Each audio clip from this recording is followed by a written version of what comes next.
नांदगावच्या जमान्याचा पाडा आहे. तेथे बर्फ ही मुलगी आपल्या कुटुंबासोबत राहत होती.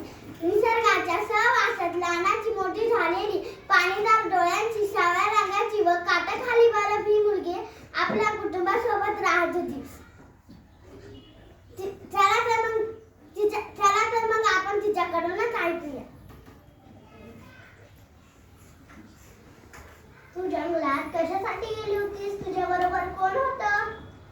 लाकडाला गेलीस तू. माझ्यासोबत माझी मोठी बहीण शकुंतला बी होती. पाठीमागच्या बहिणीवर वाघाने हल्ला केला. तिचा पाठीचा लचका तोडला. मग पायाचा आणि मांडीचा बी लचका काढला. बहीण जखमी झाली. तुझ्या बहिणीवर जेव्हा हल्ला केला तेव्हा तू काय केलंस?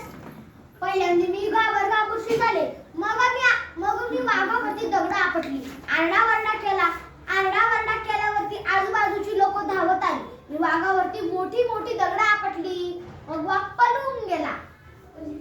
लोकांनी तुला काय मदत केली? जेव्हा मी आरडाओरडा केला तेव्हा आजूबाजूची लोक धावत आली. ही गोष्ट बाकी लोकांना कशी समजली? गावच्या लोकांनी सांगला. तुझ्या लक्ष्मी बहिणीला कुठे नेलं? पहिल्यांदा शहापूरच्या दवाखान्यात नेले. मग ठाण्याच्या हॉस्पिटलला नेले. बहीण वाचली त्याबद्दल तुला कसे वाटले? आम्हाला चांगला वाटला.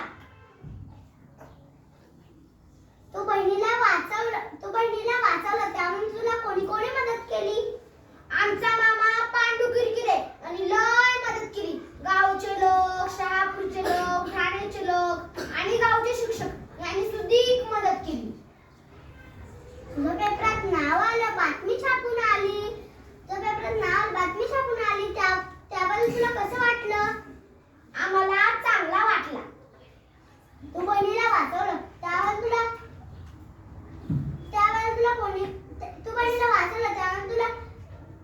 तुला राष्ट्रीय शौर्य पुरस्कार मिळाला. दिल्लीला येण्याचं आमंत्रण मिळालं. दिल्लीला तू कोणासोबत गेली होतीस? दिल्लीला माझ्यासोबत माझी आई आणि माझा मामा होता. दिल्लीला गेल्यावर तुला कसं वाटलं? तेथील अनुभव सांग. दिल्लीला गेल्यावर आम्हाला चांगला वाटला. तिथं माझ्यासारखी अजून बी पोरं होती. त्यांची हत्तीवरची मिरवणूक काढली. मी मोटारीशी फिरलो. तिथं चांगला खेळायला मिळाला. 15 दिवस दिल्लीत होतो. तुला कोणाच्या